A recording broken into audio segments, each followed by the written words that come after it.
So the war started. What was Putin's intention in the war? I can tell you what his intention was. It was to force Zelensky to negotiate neutrality.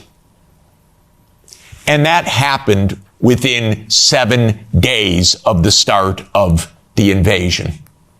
You should understand this, not the propaganda that's written about this. Oh, that they failed and he was going to take over Ukraine. Come on, ladies and gentlemen, understand something basic. The idea was to keep NATO, and what is NATO? It's the United States, off of Russia's border. No more, no less. I should add one very important point. Why are they so interested? First, because if China or Russia decided to have a military base on the Rio Grande or in the Canadian border, not only would the United States freak out, we'd have war within about 10 minutes, but because the United States unilaterally abandoned the Anti-Ballistic Missile Treaty in 2002 and ended the nuclear arms control framework by doing so. And this is extremely important to understand. The nuclear arms control framework is based on trying to block a first strike. The ABM treaty was a critical component of that. The U.S. unilaterally walked out of the ABM treaty in 2002. It blew a Russian gasket. So everything I've been describing is in the context of the destruction of the nuclear framework as well. And starting in 2010, the U.S. put in Aegis missile systems in Poland and then in Romania. And Russia doesn't like that. And one of the issues on the table in December and January, December 2021, January 2022, was, does the United States claim the right to put missile systems in Ukraine? And Blinken told Lavrov in January 2022, the United States reserves the right to put missile systems wherever it wants. That's your putative ally. And now let's put intermediate missile systems back in Germany.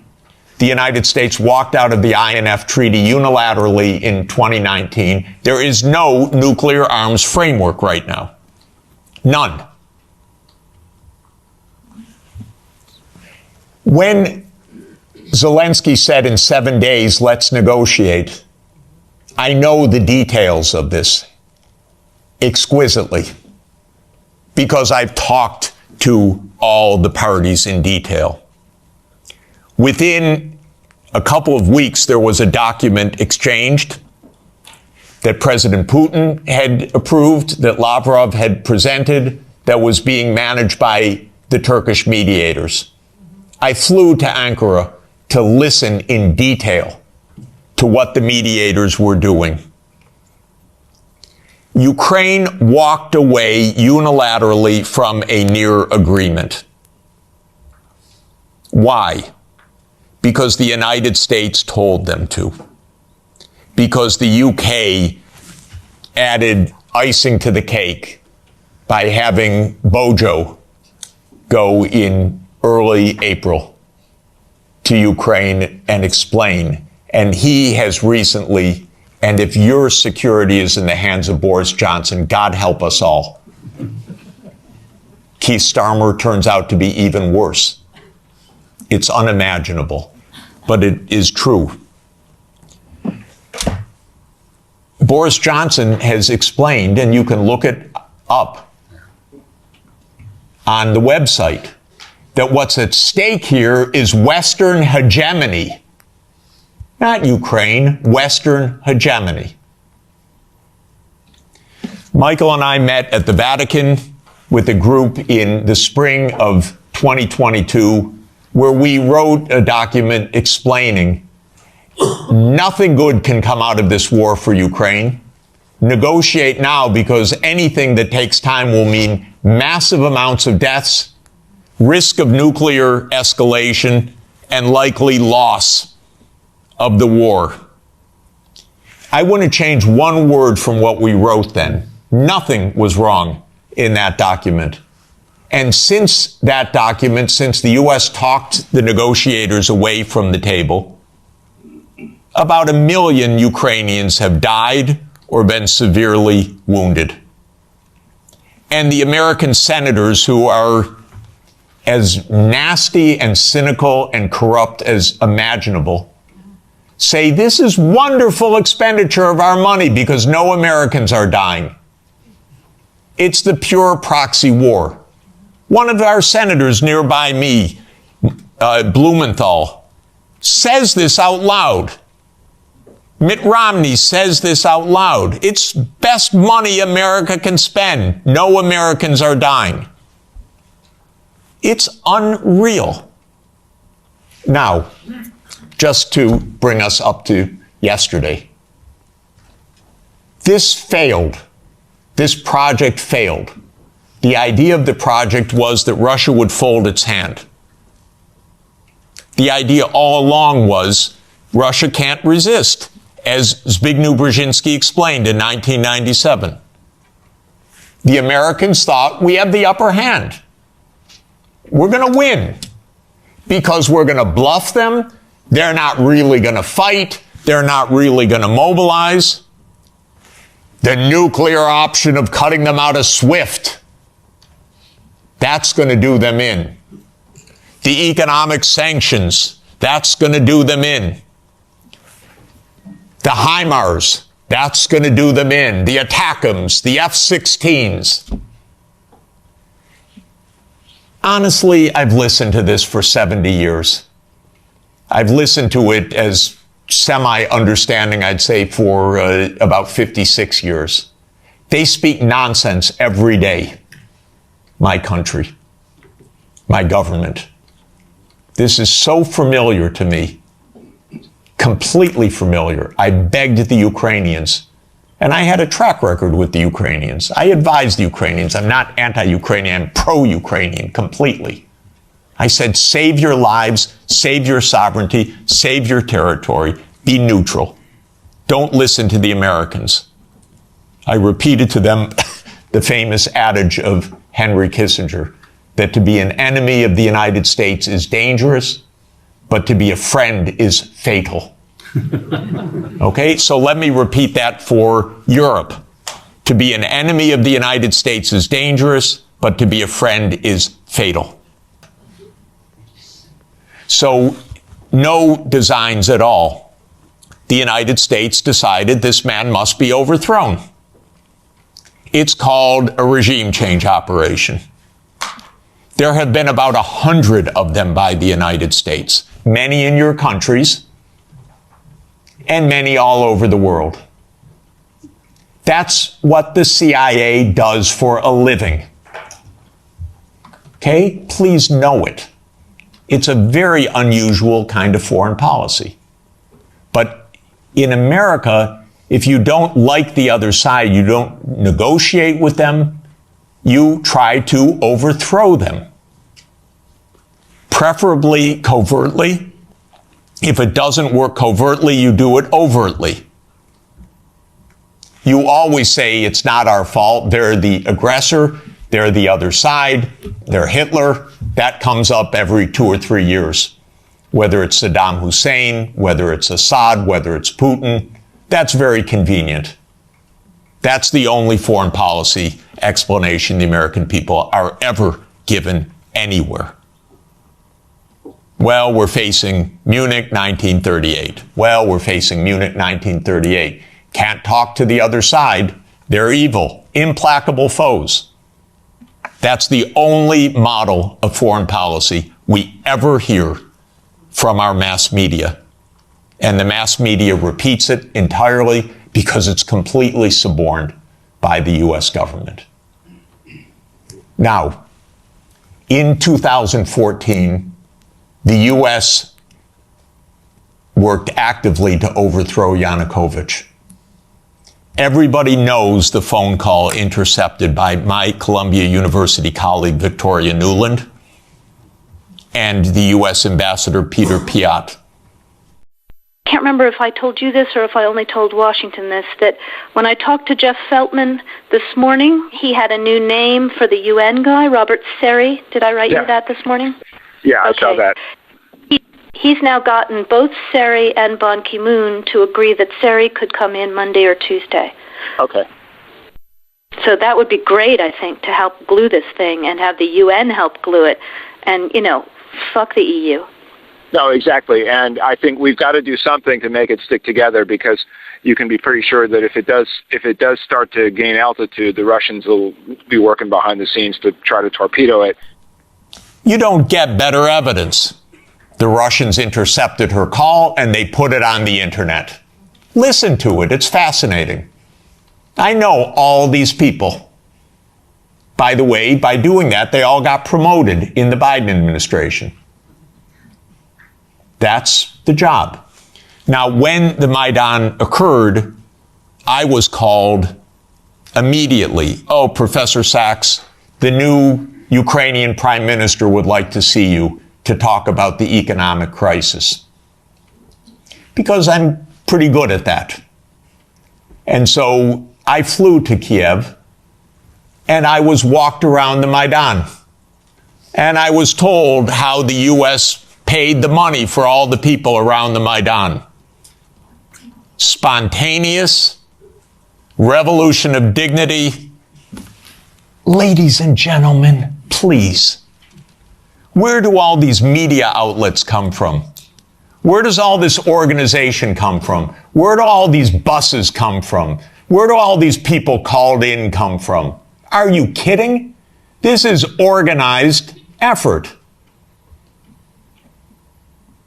And it's not a secret, except to citizens of Europe and the United States. Everyone else understands it quite clearly. Then came Minsk, and especially Minsk II, which, by the way, was modeled on South Tyrolean autonomy. And the Belgians could have related to Minsk II very well. It said there should be autonomy for the Russian-speaking regions in the east of Ukraine. It was supported unanimously by the UN Security Council. The United States and Ukraine decided it was not to be enforced. Germany and France, which were the guarantors of the Normandy process, let it go. And it was absolutely another direct American unipolar action, with Europe, as usual, playing completely useless subsidiary role, even though it was a guarantor of the agreement. Trump won, raised the armaments. There were many thousands of deaths in the shelling by Ukraine in the Donbass. There was no Minsk II agreement. And then Biden came into office. And again, I know all these people. I used to be a member of the Democratic Party. I now am strictly sworn to be a member of no party, because both are the same anyway. And because this is, the Democrats became complete warmongers over time, and there was not one voice about peace, just like most of your parliamentarians, the same way. So at the end of 1991, Putin put on the table a last effort in two security agreement drafts, one with Europe and one with the United States. The U.S. put on the table December 15th, 2021. I had an hour call with Jake Sullivan in the White House begging, Jake, avoid the war. You can avoid the war. All you have to do is say NATO will not enlarge to Ukraine. And he said to me, Oh, NATO's not going to enlarge to Ukraine. Don't worry about it. I said, Jake, say it publicly. No, we can't say it publicly. I said, Jake, you're going to have a war over something that isn't even going to happen? He said, don't worry, Jeff, there will be no war. These are not very bright people. I'm telling you, if I can give you my honest view, they're not very bright people. And I've dealt with them for more than 40 years. They talk to themselves. They don't talk to anybody else. They play game theory. In non-cooperative game theory, you don't talk to the other side. You just make your strategy. This is the essence of game theory. It's not negotiation theory. It's not peacemaking theory. It is unilateral, non-cooperative theory, if you know formal game theory. That's what they play. It started at the Rand Corporation. That's what they still play. In 2019, there's a paper by Rand, How Do We Extend Russia? Do you know they wrote a paper, which Biden followed, How Do We Annoy Russia? That's literally the strategy. How do we annoy Russia? We're trying to provoke it, trying to make it break apart, maybe have regime change, maybe have unrest, maybe have economic crisis. That's what you call your ally. Are you kidding? So I had a long and frustrating phone call with Sullivan. I was standing out in the freezing cold. I happened to be trying to have a ski day. And there I was, Jake, don't have the war. Oh, there'll be no war, Jeff. Now, what happened, more than 30 years, I should say, to be more precise. The United States came to the view, especially in 1990, 91, and then with the end of the Soviet Union, that the U.S. now ran the world. And that the U.S. did not have to heed anybody's views, red lines, concerns, security viewpoints, or any international obligations, or any UN framework. I'm sorry to put it so plainly, but I do want you to understand. I tried very hard in 1991 to get help for Gorbachev, who I think was the greatest statesman of our modern time. I recently read the archived memo of the National Security Council discussion of my proposal, how they completely dismissed it and laughed it off the table when I said that the United States should help the Soviet Union in financial stabilization and in making its reforms. And the memo documents, including some of my former colleagues at Harvard in particular, saying we will do the minimum that we will do to prevent disaster, but the minimum. It's not our job to help. Quite the contrary, it's not our interest to help. When the Soviet Union ended in 1991, the view became even more exaggerated. And I can name chapter and verse, but the view was we run the show. Cheney, Wolfowitz, and many other names that you will have come to know literally believed this is now a U.S. world, and we will do as we want. We will clean up from the former Soviet Union. We will take out any remaining allies. Countries like Iraq, Syria, and so forth will go. And we've been experiencing this foreign policy for now essentially 33 years. Europe has paid a heavy price for this. because Europe has not had any foreign policy during this period that I can figure out. No voice, no unity, no clarity, no European interests, only American loyalty. There were moments where there were disagreements, and very, I think, wonderful disagreements, especially in the last time of significance was 2003 in the Iraq War, when France and Germany said we don't support the United States going around the UN Security Council for this war. That war, by the way, was directly concocted by Netanyahu and his colleagues in the US Pentagon. I'm not saying that it was a link or mutuality. I'm saying it was a direct war. That was a war carried out for Israel. It was a war that Paul Wolfowitz and Douglas Feith coordinated with Netanyahu. And that was the last time that Europe had a voice. And I spoke with European leaders then, and they were very clear, and it was quite wonderful. Europe lost its voice entirely after that, but especially in 2008. Now, what happened after 1991 to get to 2008 is that the United States decided that unipolarity meant that NATO would enlarge somewhere from Brussels to Vladivostok, step by step.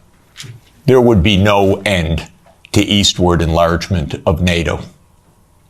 This would be the US unipolar world. If you played the game of Risk as a child, like I did, this is the US idea, to have the peace on every part of the board. Any place without a US military base is an enemy, basically. Neutrality is a dirty word in the US political lexicon. Perhaps the dirtiest word. At least if you're an enemy, we know you're an enemy. If you are neutral, you're subversive. Because then you're really against us, because you're not telling us. You're pretending to be neutral. So this was the mindset, and the decision was taken formally in 1994, when President Clinton signed off on NATO enlargement to the east. You will recall that in February 7th, 1991, Hans-Dietrich Genscher and James Baker III spoke with Gorbachev. Genscher gave a press conference afterwards where he explained, NATO will not move eastward. We will not take advantage of the dissolution of the Warsaw Pact. And understand that was in a juridical context, not a casual context. This was the end of World War II being negotiated for German reunification. And an agreement was made that NATO will not move 1 inch eastward. And it was explicit, and it is in countless documents, and just look up National Security Archive of George Washington University, and you can get dozens of documents. It's a website called What Gorbachev Heard About NATO. Take a look, because everything you're told by the US is a lie about this. But the archives are perfectly clear. So the decision was taken in 1994 to expand NATO all the way to Ukraine. This is a project. This is not one administration or another. This is a US government project that started more than 30 years ago.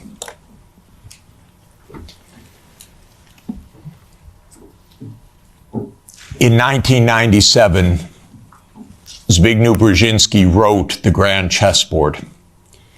That is not just musings of Mr. Brzezinski. That is the presentation of the decisions of the United States government explained to the public, which is how these books work. And the book describes the eastward enlargement of Europe and of NATO as simultaneous events. And there's a good chapter in that book that says, what will Russia do as Europe and NATO expand eastward? And I knew Zbig Brzezinski personally. He was very nice to me.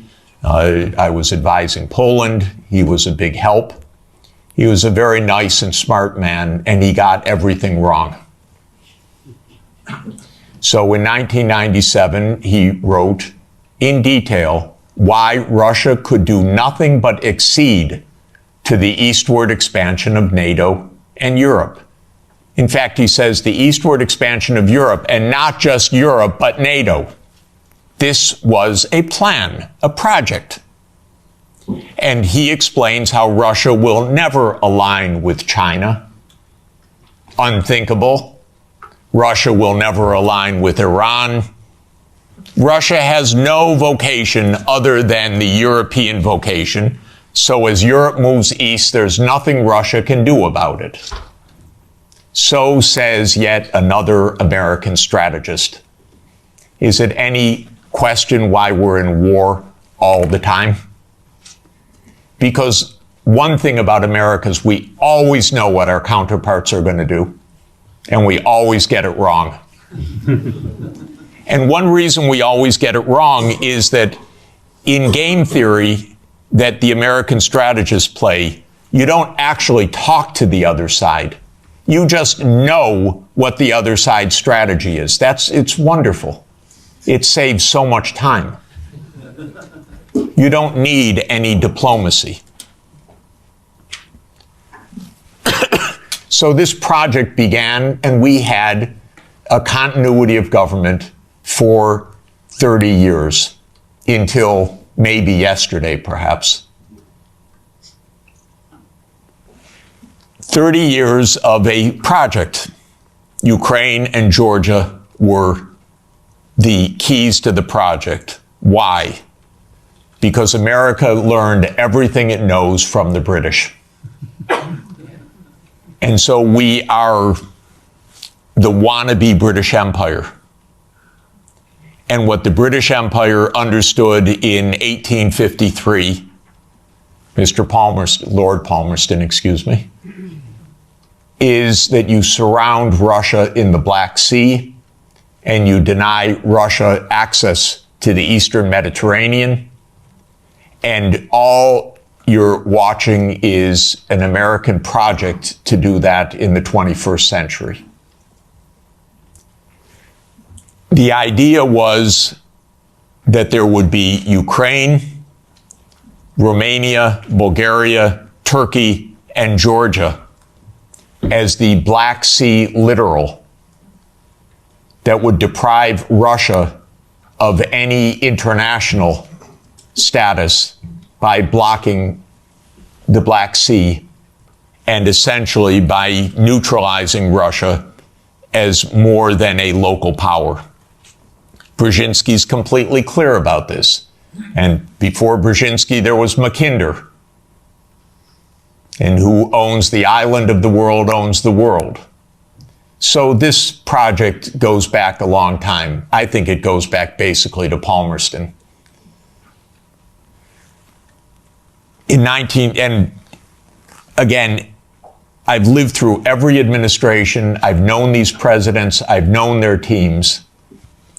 Nothing changed much from Clinton to Bush to Obama to Trump 1 to Biden. Maybe they got worse step by step. Biden was the worst in my view.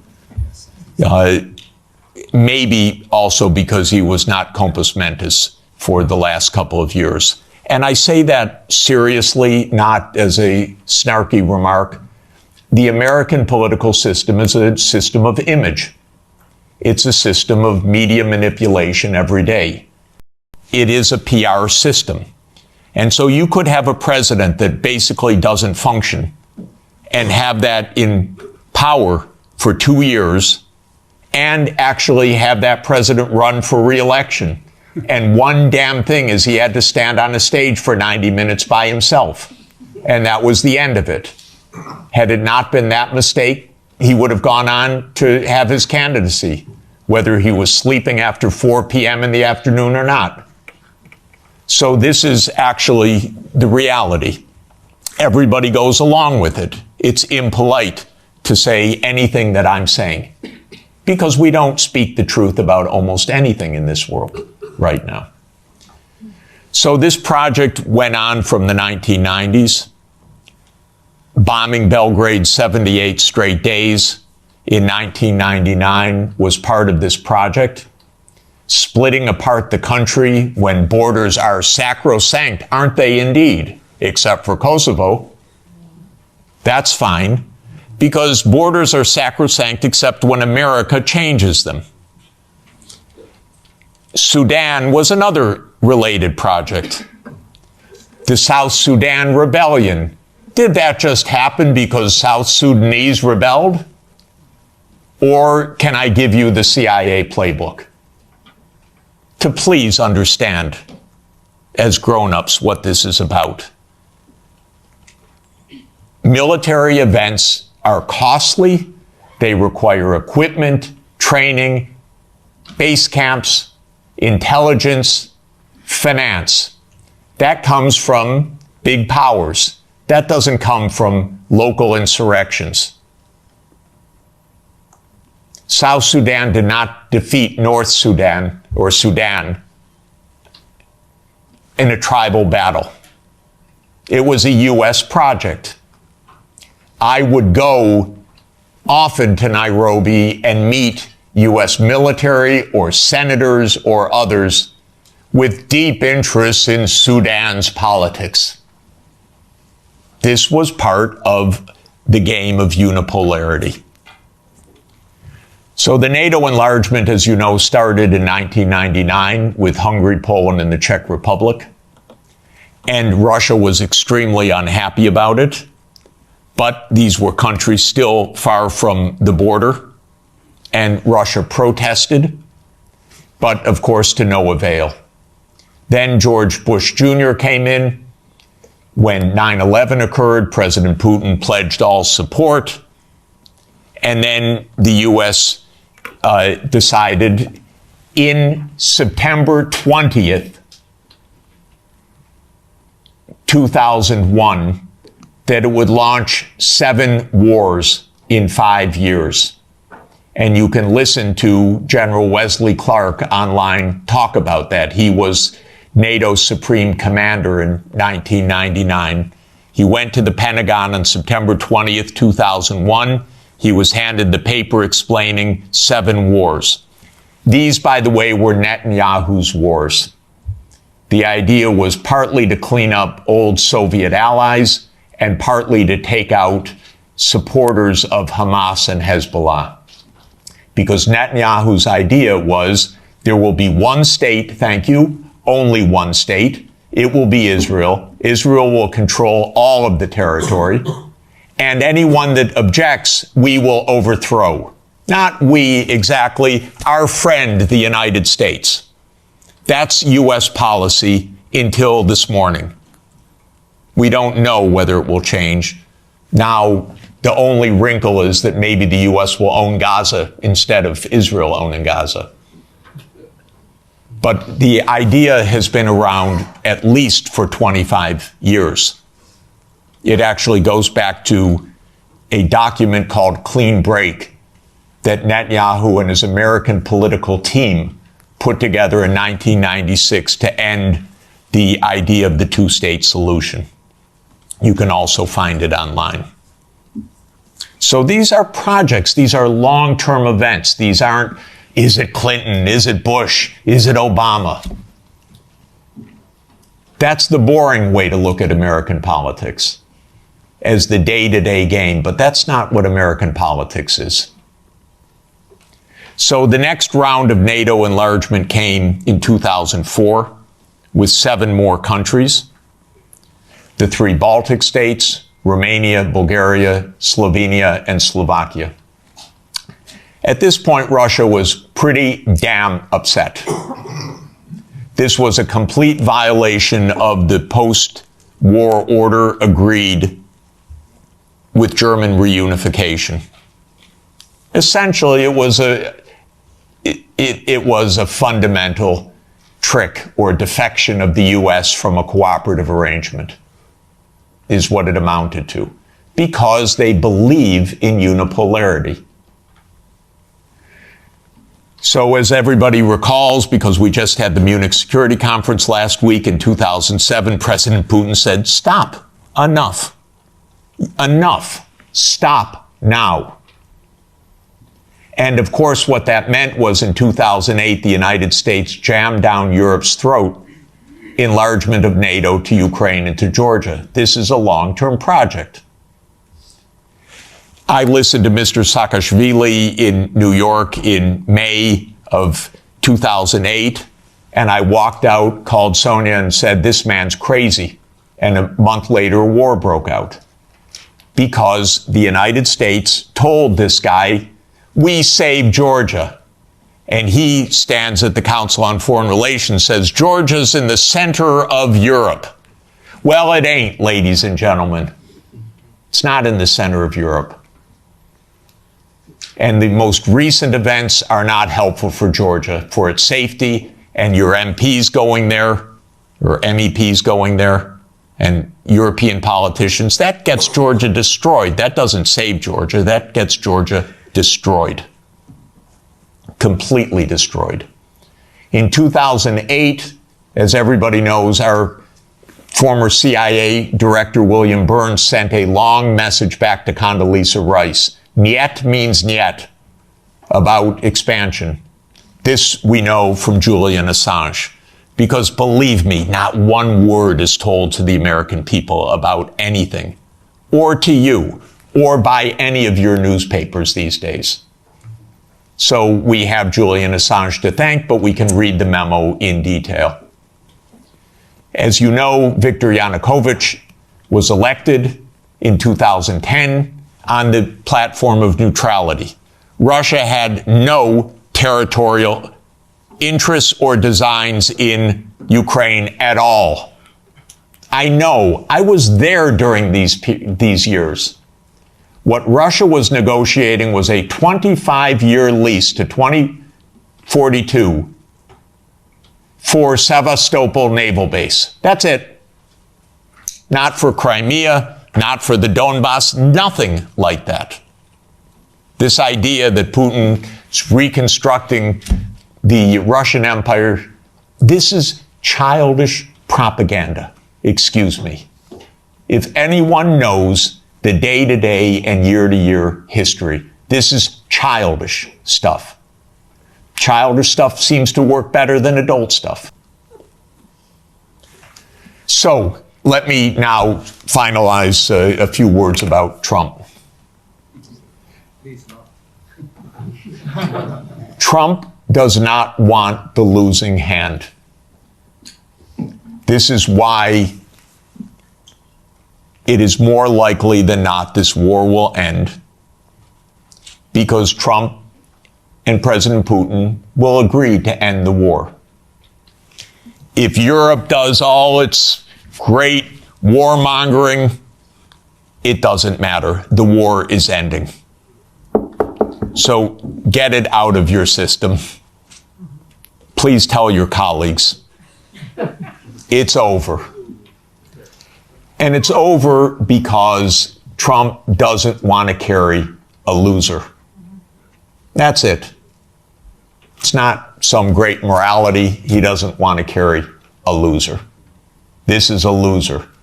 The one that will be saved by the negotiations taking place right now is Ukraine. Second is Europe.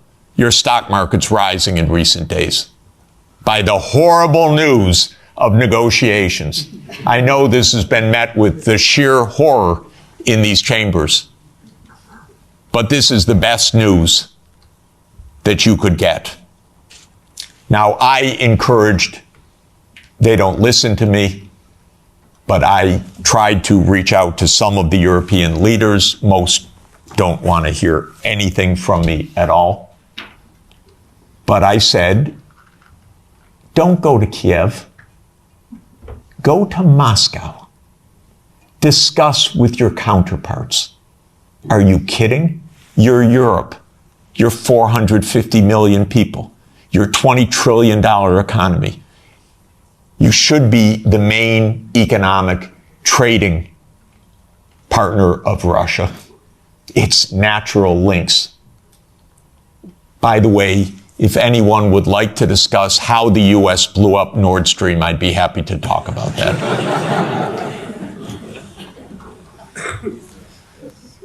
So, the Trump administration is imperialist at heart. It is great powers dominate the world. It is we will do what we want when we can. We will be better than a senescent Biden, and we'll cut our losses where we have to. There are several war zones in the world, the Middle East being another. We don't know what will happen with that. Again, if Europe had a proper policy, you could stop that war. I'll explain how. But war with China is also a possibility. So I'm not saying that we're at the new age of peace, but we are in a very different kind of politics right now. And Europe should have a foreign policy. And not just a foreign policy of Russophobia, a foreign policy that is a realistic foreign policy that understands Russia's situation, that understands Europe's situation, that understands what America is and what it stands for, that tries to avoid Europe being invaded by the United States, because it's not impossible that America will just land troops in Danish territory. I'm not joking. And I don't think they're joking. And Europe needs a foreign policy. A real one. Not a, yes, we'll bargain with Mr. Trump and meet him halfway. You know what that will be like? Give me a call afterwards. Please don't have American officials as head of Europe. Have European officials. Please. Have a European foreign policy. You're going to be living with Russia for a long time, so please negotiate with Russia. There are real security issues on the table. But the bombast and the Russophobia is not serving your security at all. It's not serving Ukraine's security at all. It contributed to 1 million casualties in Ukraine from this idiotic American adventure that you signed on to and then became the lead cheerleaders of. It solves nothing. On the Middle East, by the way, the U.S. completely handed over foreign policy to Netanyahu 30 years ago. The Israel lobby dominates American politics. Just have no doubt about it. I could explain for hours how it works. It's very dangerous. I'm hoping that Trump will not destroy his administration and worse, the Palestinian people, because of Netanyahu, who I regard as a war criminal, properly indicted by the ICC, and that needs to be told no more, that there will be a state of Palestine on the borders of the 4th of June, 1967, according to international law, as the only way for peace. It's the only way for Europe to have peace on your borders with the Middle East, is the two-state solution. There is only one obstacle to it, by the way, and that is the veto of the United States in the UN Security Council.